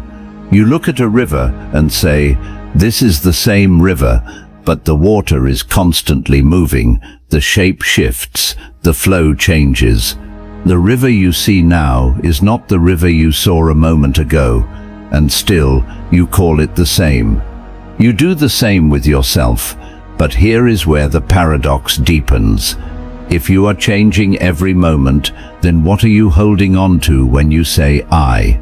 What is it that feels constant? You cannot point to a single thought because it disappears. You cannot point to a single feeling because it changes. You cannot point to a fixed identity because it evolves. Every part of your experience is in motion, and yet something feels steady, something feels like you. So what is it? The answer is quiet. It is not in the changing, it is in the awareness of the change. You are aware of your thoughts shifting. You are aware of your emotions moving. You are aware of time passing. And that awareness does not change in the same way. It remains present through every moment. It does not become older in the same way your body does. It does not shift in the same way your thoughts do. It simply observes the continuous unfolding. So perhaps you are not the one who is changing every moment. Perhaps you are the space in which that change is happening. And this realization begins to soften something inside. Because if you are always changing, then you are not trapped. You are not fixed in your fears. You are not locked into your habits. You are not defined by your past. Because the you that experienced those things is already gone, and a new moment is here. This is why transformation is always possible, not because you need to become someone new, but because you are never the same person to begin with. You are already becoming, every second, without effort, without force. So the idea that you must change yourself begins to dissolve. You do not need to create change. You only need to stop holding on to what is already changing. Because the more tightly you try to hold on to a fixed version of yourself, the more tension you feel. You try to stay consistent. You try to maintain an image. You try to be the same person you were before. But life does not move that way. It flows, and you are part of that flow. So what happens when you stop resisting it? Something softens. You allow yourself to change without fear. You allow new thoughts to arise without clinging to the old. You allow your identity to evolve without needing to define it constantly. Because you see now, you were never fixed. You were always moving. And beneath that movement, something remains. The awareness. The quiet presence that notices each moment as it arrives and fades. It does not need to change because it is not a thing within the change. It is the space in which change appears. So the next time you feel like you are stuck, pause gently. Ask yourself, am I truly stuck? Or am I just holding on to a version of myself that no longer exists? And in that question, something may begin to release. The pressure to stay the same, the fear of becoming different, the need to control the flow. Because the truth is already unfolding. You are changing right now. You always have been. And the you that feels constant was never a fixed point, but a quiet awareness moving through every moment without ever needing to stay the same. The observer that cannot be observed. There is something within you that sees everything, notices everything, experiences everything, and yet it can never be seen in the same way. Right now, you are aware. You are aware of these words, aware of your thoughts as they respond, aware of subtle feelings, perhaps calm, perhaps curious, perhaps drifting. This awareness feels natural, constant, always present in the background. But here is the quiet question that begins this paradox. Can you observe the one who is observing? At first, it may seem possible. Your mind might try to turn inward. It may attempt to look at the observer itself. It may search for something behind the thoughts, behind the feelings, behind the experience. And for a moment, it may feel like you are getting closer. But look carefully. What you find is always something you can observe. A thought appears saying, "This is me." A feeling arises, subtle, present. An image forms, a sense of being. But each of these can be noticed. Each of these can be seen. And anything that can be seen cannot be the one seeing. So the search continues. You look deeper. You try to find the center, the source, the you behind everything. But every time you think you've found it, it becomes something you are aware of, which means it is not the observer. This is where the paradox begins to unfold. You are certain that you exist. You are certain that you are aware. And yet, you cannot observe the one who is aware. It is like trying to see your own eyes without a mirror. You can see everything around you, but not the one who is seeing. You can experience the world, but not the experiencer as an object. And this creates a strange loop. The observer is always present but never visible, always known but never seen. So what is it? What is this presence that cannot be observed but makes all observation possible? The answer is not something you can look at. It is something you already are. The observer is not hidden. It is not far away. It is not something you need to discover as an object. It is the very condition that allows discovery to happen. Without it, nothing could be known. Without it, no thought could appear. Without it, no experience could exist. And yet, it cannot be turned into an experience itself. Because the moment you try to observe it, you create something else. Another thought, another feeling, another subtle object of awareness. But the observer remains untouched. This is why it feels so elusive, because the mind is used to understanding things by observing them, by defining them, by describing them, by turning them into objects. But the observer cannot be turned into an object. It is not something you can hold. It is not something you can describe completely. It is the space in which all holding and describing happens. And this leads to a deeper realization. You do not need to find the observer. You cannot lose it, because it is what you are. Right now, you are aware, not as a thought, not as a concept, but as a direct experience. And that awareness is not something you can step outside of. It is not something you can observe from a distance, because there is no distance. It is immediate, always here, always present, and this is why the search for the self can feel endless, because the mind keeps looking for something it can see. But the true self is not something that can be seen. It is the one who sees. So the search turns in circles. You look for yourself and find only things that are not you. Thoughts, feelings, sensations, and each time you realize this is not it. Until eventually something softens. The search slows down. The need to find a clear object begins to fade, and in that quiet shift, something becomes obvious. You have never been separate from the observer. You have always been it. You were present before the search began, present during the search, present even when the mind feels confused. You are the awareness that cannot be observed because it is not separate from what you are. And this realization is not dramatic. It is simple, gentle, quiet.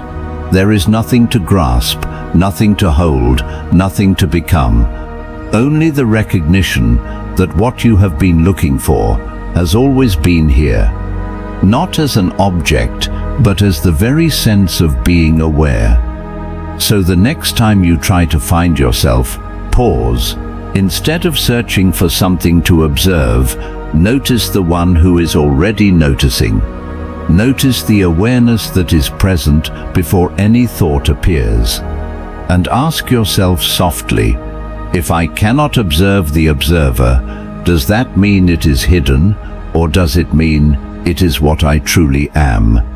And in that question, without rushing to answer, the paradox begins to dissolve, not into confusion, but into a quiet clarity. A clarity that cannot be seen, but is always here. The self that exists only in contrast. There is a version of you that feels clear, defined, recognizable, and yet it only appears when something else is there to compare it to. Think about how you describe yourself. You say things like, I am quiet, or I am confident, or I am different. But listen closely to these statements. Quiet compared to what? Confident in relation to whom? Different from which standard? Every description depends on contrast. Without something to compare against, the meaning begins to fade. So here is the quiet question that opens this paradox. If your sense of self depends on contrast, then who are you when there is nothing to compare yourself to? At first, this may feel abstract, because your entire experience is filled with contrast. Light and dark, sound and silence, success and failure, acceptance and rejection. Even your identity is built this way. You feel strong when you remember moments of weakness. You feel certain when you recall times of doubt. You feel unique when you notice how you differ from others. The mind understands through opposites. It defines by difference.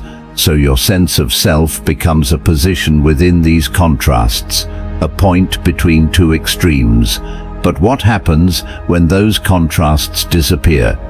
Imagine a space where there is no one else to compare yourself to, no standard to measure against, no past version to reflect on, no expectation to align with. In that space, what remains of your identity? The labels begin to lose their meaning. You cannot say, I am quiet, because there is no noise to compare it to. You cannot say, I am confident, because there is no doubt present to define it. You cannot say, I am different, because there is nothing else to contrast against. The identity dissolves, not because it was false, but because it was relational. This is where the paradox deepens. You feel like a defined self, but that definition depends on comparison. Without contrast, the definition cannot exist. So the self you recognize is not a fixed object. It is a position, a relationship between experiences. And relationships require more than one element. They require contrast. So if your identity depends on contrast, then it is not something you carry independently. It is something that emerges depending on what is present. You are not always the same you. You become different versions based on what you are in relation to. And this is why your sense of self shifts. You feel different in different environments, different around different people, different in different states of mind, because the contrast is changing, and with it, The version of you changes too. But then, another question begins to rise. If your identity depends on contrast, then what remains when there is no comparison? The answer is quiet, presence, awareness, something that does not need contrast to exist. Because awareness does not define itself through opposites. It does not need a comparison to be present, it simply is. You do not need darkness to know you are aware. You do not need silence to prove that you are here. Awareness exists before any comparison begins. And this is the deeper truth hidden inside the paradox. You are not the self that exists only in contrast, because that self appears and disappears depending on what it is compared to. You are what remains when comparison is not happening. The simple sense of being. And this is why, in moments of stillness, something changes. When the mind stops comparing, when it stops measuring, when it stops defining, the identity softens. The need to be something fades, and what remains is quiet. Not empty, but full in a different way. Free from labels, free from positions, free from the need to stand out or fit in. Just present. And in that presence, there is no question of who you are, because the question itself depends on contrast. Without contrast, there is no need to define, there is only awareness. So the next time you find yourself describing who you are, pause gently. Ask yourself, am I defining myself or am I comparing myself? And in that question, something may begin to loosen. The need to hold on to certain labels, the pressure to maintain a certain image, the habit of measuring yourself against others, because you begin to see those definitions are not fixed truths, they are relationships, and relationships can change. But what you are, beneath all comparison, does not need to change. It is already here, already present, already complete, without needing anything to stand against. So when the contrast fades and the definitions disappear, what remains is not confusion. It is clarity. A clarity that does not depend on being something, but simply on being. And in that being, you are not defined, yet you are fully here. The you that is different in every mind. There is a version of you living inside every person you have ever met, and no two of those versions are exactly the same. Right now, somewhere in someone's memory, you exist. Not as you see yourself, not as you feel yourself, but as they experienced you. A tone of voice, a moment of silence, a gesture, a glance. From these fragments, they built a version of you, and that version lives in their mind. But here is the quiet question that begins this paradox. If there are so many versions of you, each different, each incomplete, then which one is truly you? At first, your mind may try to choose. It may say, the real me is how I feel inside, or the real me is what I intend, or even, the real me is how I behave most of the time. But none of these answers fully hold, because each version exists in its own way. To one person, you are kind, to another, distant, to one, confident, to another, uncertain. Some remember you warmly, some barely remember you at all. Some carry a version of you that no longer exists, but still feels real to them. And you cannot step into their minds to correct it. You cannot reshape every perception. You cannot align every version. And even if you could, new versions would continue to form, because every interaction creates a new reflection. This is where the paradox deepens. You believe you are one person, but you exist as many. Each mind holds its own version of you, shaped by its own experiences, expectations, emotions, and memories. and none of those versions are entirely accurate, but none of them are completely false either. They are interpretations, partial reflections, like looking at the same object from different angles. Each perspective reveals something, but not everything. And you cannot see all those angles at once. So the you that exists in the world is not a single image. It is a collection of perceptions, a network of impressions scattered across many minds. And yet, you only directly experience one, your own. But even that is shaped by memory, shaped by thought, shaped by the same processes that shape others' perceptions of you. So even your own self-image is not complete. It is just another version. And this leads to a deeper question. If every version of you is different, and none of them are fully accurate, then where is the real you? The answer is not in any single mind, not in others' perceptions, not even in your own. Because every perception is filtered, every mind interprets, every memory reshapes. So the real you cannot be fully captured by any of these versions. It exists beyond them, not as an image, not as a definition, not as a fixed identity, but as something more direct.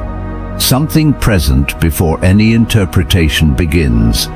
That presence is what you feel right now when you stop describing yourself, when you stop comparing, when you stop trying to see yourself through others' eyes. There is simply awareness, not divided into versions, not fragmented across perspectives, just here. And this is the quiet truth hidden inside the paradox. You are not the versions of you that exist in different minds, because those versions are reflections shaped by perception. You are not even the version you hold in your own mind, because that too is a reflection. You are what exists before any reflection is formed. But then, another question gently arises. If you are not the versions others see, why do their perceptions affect you so deeply? Why do you feel hurt when misunderstood? Why do you feel comfort when recognized? Why do you try to adjust how others see you? The answer is human, because connection matters, because being seen feels meaningful, because perception shapes relationships, and relationships are part of your experience. But now, something begins to shift. You can care about how you are perceived without being defined by it. You can understand that others' views are limited without needing to control them completely. You can allow different versions of you to exist without trying to unify them into one perfect image. Because you see now, it is not possible. There is no single version of you that exists in all minds, and there does not need to be. So what happens when you stop trying to become a perfect, consistent image across everyone's perception? Something softens, the pressure fades, the need to perform lessens, the tension of being understood perfectly begins to dissolve. You can simply be, knowing that different people will see you differently, and that none of those views fully define you, because they cannot. They are pieces, not the whole, and the whole cannot be captured in any mind, not even your own. So the next time you wonder, what do they think of me? Pause gently. Ask yourself, is that version truly me, or is it just another reflection shaped by their mind? And in that question, something may begin to release. The need to be seen a certain way, the fear of being misunderstood, the effort to control every impression, because the truth is quieter and deeper. You are not divided across minds. You are not scattered across perceptions. You are the presence in which all these versions appear and disappear. And that presence does not need to be the same in every mind to be real. The identity that fear protects. There is a version of you that feels important, necessary, something you must hold on to, and yet the only thing protecting it is fear. Think about the things you say to yourself. I can't be that kind of person. I shouldn't act this way. I need to stay in control. I don't want to lose who I am. These thoughts feel protective, as if they are keeping something safe, as if they are guarding a fragile center that must not be disturbed. But pause for a moment and ask quietly, what exactly is being protected? At first, the answer seems clear. Your identity, your image, your sense of self, the person you believe yourself to be. But look more closely. Is that identity truly under threat? Or is it the fear of losing it that creates the feeling of danger? This is where the paradox begins. You believe your identity must be protected, but the sense of threat comes from fear itself. Fear says, if you change, you will lose yourself. Fear says, if others see you differently, something will break. Fear says, if you step outside this version of you, you will not be safe. And because these warnings feel urgent, you listen. You hold tighter. You reinforce the same patterns. You repeat the same behaviors. You stay within familiar boundaries. Not because they are always true, but because they feel safe. And over time, the identity becomes something you defend. But here is the deeper question. If your identity needs constant protection, how stable is it really? Something that is truly solid does not need to be defended at every moment. Something that is truly secure does not feel threatened by change. So what is fear protecting? Not your true self. It is protecting a constructed version, a version built from habits, beliefs, memories, expectations, a version that feels familiar but is not fixed. And because it is not fixed, it feels fragile. So fear steps in. It creates boundaries. It creates resistance. It creates the illusion that stepping beyond those boundaries will lead to loss. But what is actually being lost? This is where something begins to soften. What you are afraid of losing is not your existence. It is your idea of yourself. The identity that says, this is me, and that identity is made of thought, made of memory, made of repetition. It feels real because it has been repeated so often. But it is not the deepest part of you. And this is why fear is so persistent, because its role is to preserve the familiar, not the truth. It does not ask, is this who you truly are? It asks, is this what you are used to? And if the answer is yes, it tries to keep it, even if it limits you, even if it creates tension, even if it prevents change. Because to fear, familiarity equals safety. But now, something shifts. If fear is protecting your identity, and your identity is not fixed, then what happens if you stop listening to fear completely? At first, it may feel uncomfortable, because fear creates the sense that something important is at risk. But if you look carefully and move gently, you begin to see nothing essential is actually being lost. You may behave differently, you may feel different, you may appear different to others, but the awareness, the presence, the sense of being here remains unchanged. It does not depend on the identity that fear is protecting. It was here before that identity formed, and it remains even when that identity shifts. So perhaps fear is not protecting you, it is protecting a version of you, a version that feels real but is not permanent. And this realization brings a quiet kind of freedom. You do not need to destroy the identity. You do not need to fight fear. You only need to see it clearly, to notice when fear arises and what it is trying to protect. To gently ask, is this truly me, Or is this just something I have become used to being? And in that question, something begins to loosen. The grip softens, the need to defend fades, because you begin to understand you are not the identity that fear protects. You are what remains, even when that identity changes, even when it expands, even when it dissolves. And this is why, sometimes, stepping into the unknown feels both frightening and strangely freeing. Because something in you knows what you truly are cannot be lost. It is not fragile, it is not limited, it does not need protection. So the next time fear arises and says, "Stay where you are, this is who you must be," pause gently. Listen, but do not obey immediately. Ask softly, what is being protected right now?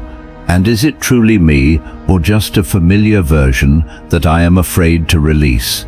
And in that quiet space between fear and reaction, you may feel something open, a small gap, a moment of freedom, where you realize you are not held in place by fear.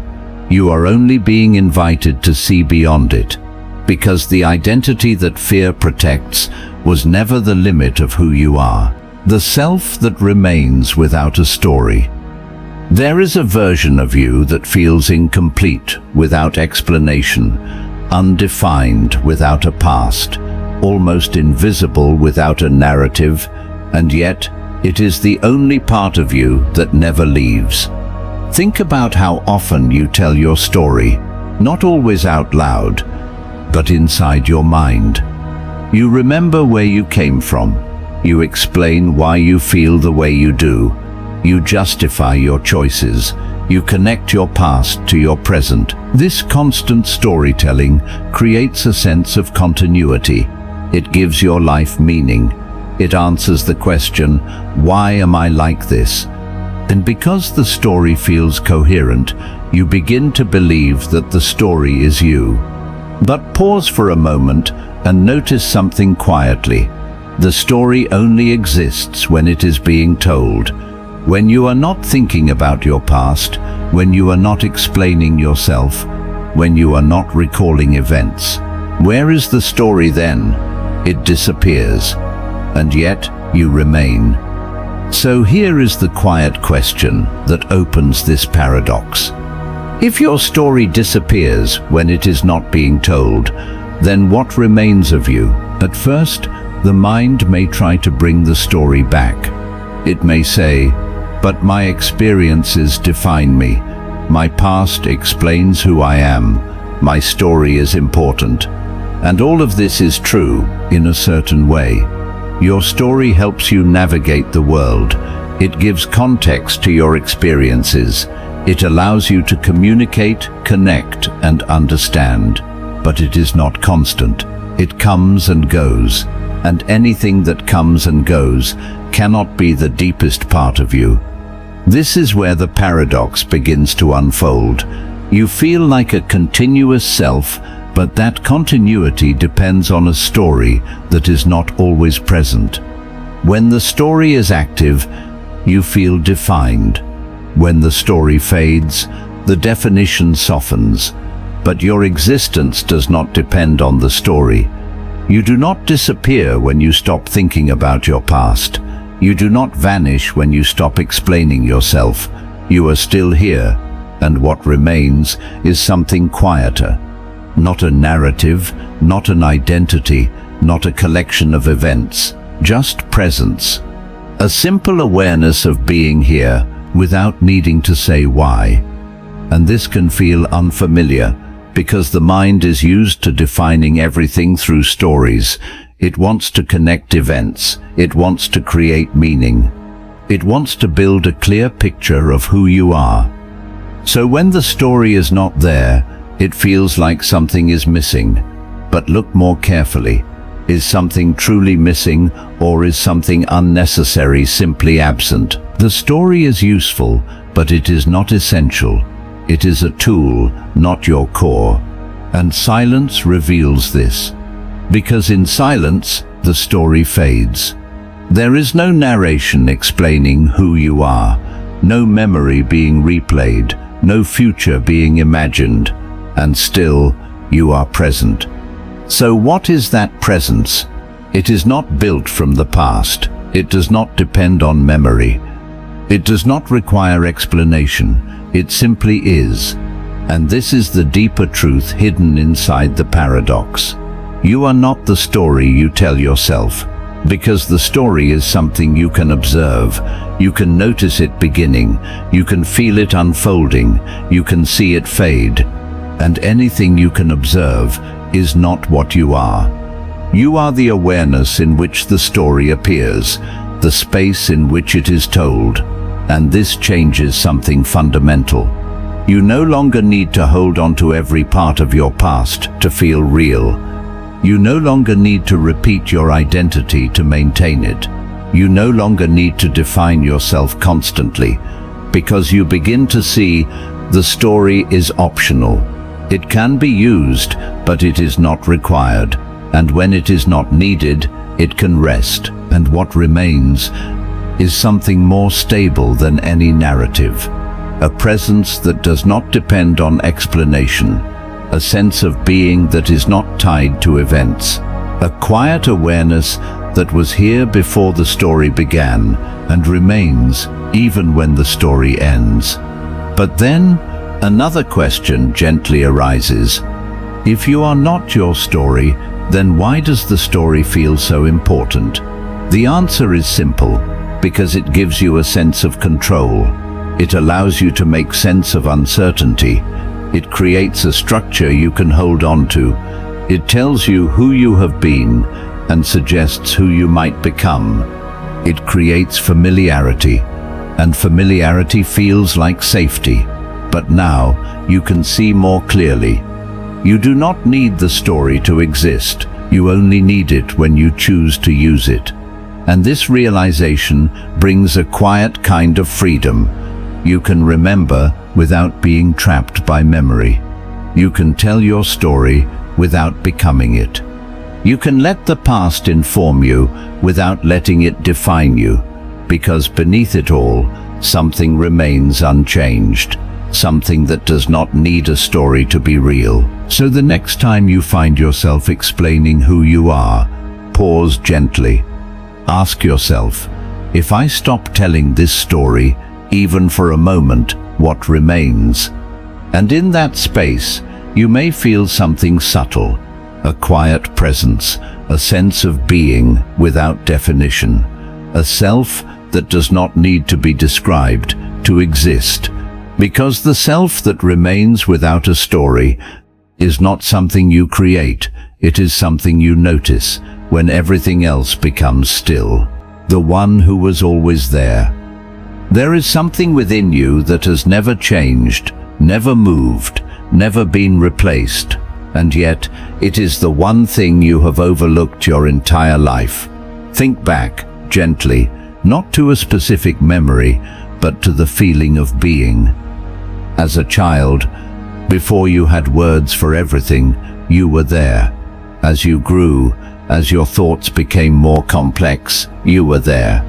Through every change, every emotion, every identity you carried, something remained. It did not speak, it did not define itself, it did not try to become anything. It simply was, and it is still here now. So here is the final question, the one that quietly closes the circle. What is it that has been present through every version of you without ever becoming one? At first, your mind may try to answer. It may say, "It's me."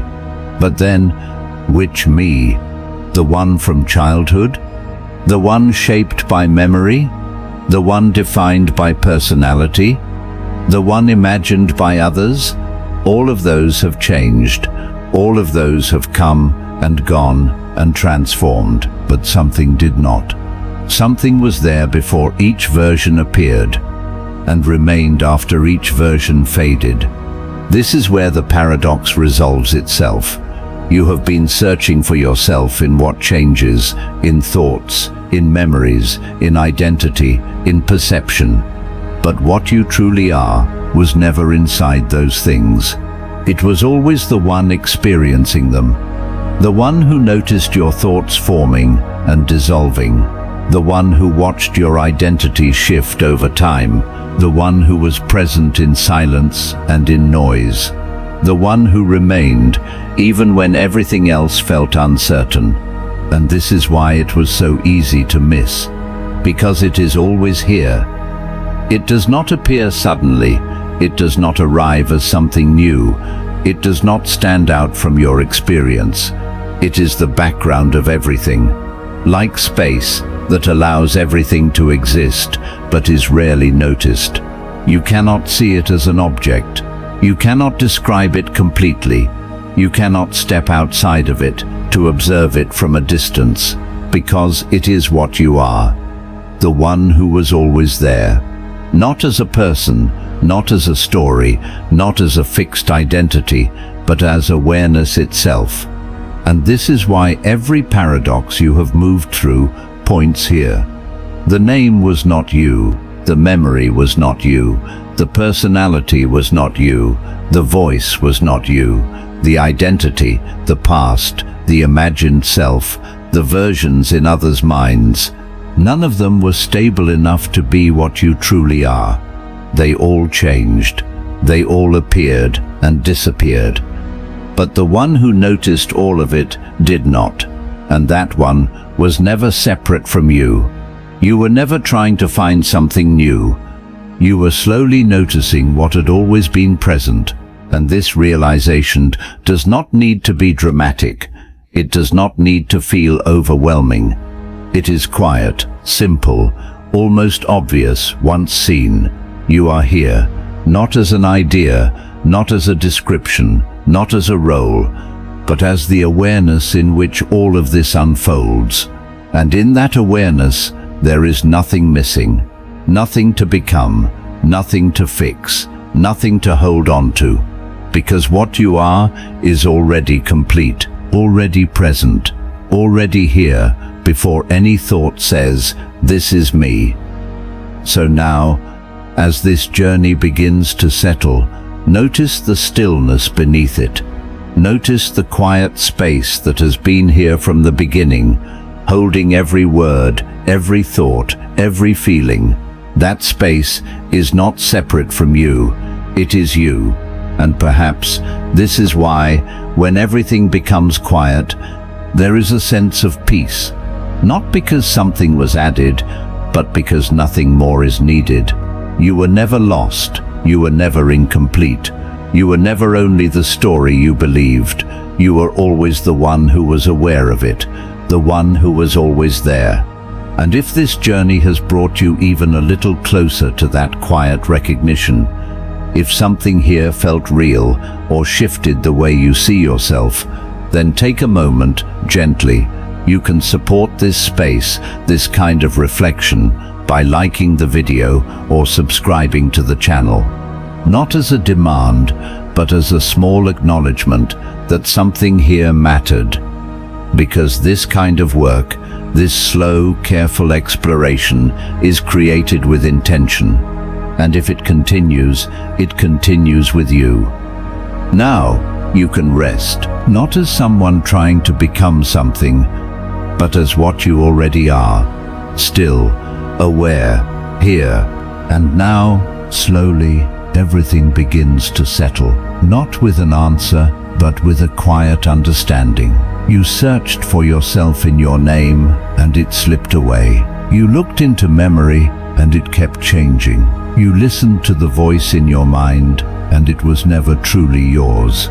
You tried to hold on to identity, but it never stayed still. Every path you followed led you deeper into something that could not be held, and yet something remained. Not as a thought, not as a story, not as a version of you, but as a presence. The one who noticed everything without needing to become anything. And now, as the mind begins to slow, you may feel it, that quiet space beneath all movement, the place where there is no need to define yourself, no need to explain, no need to fix or become. just a simple sense of being, and maybe this is what you were searching for all along.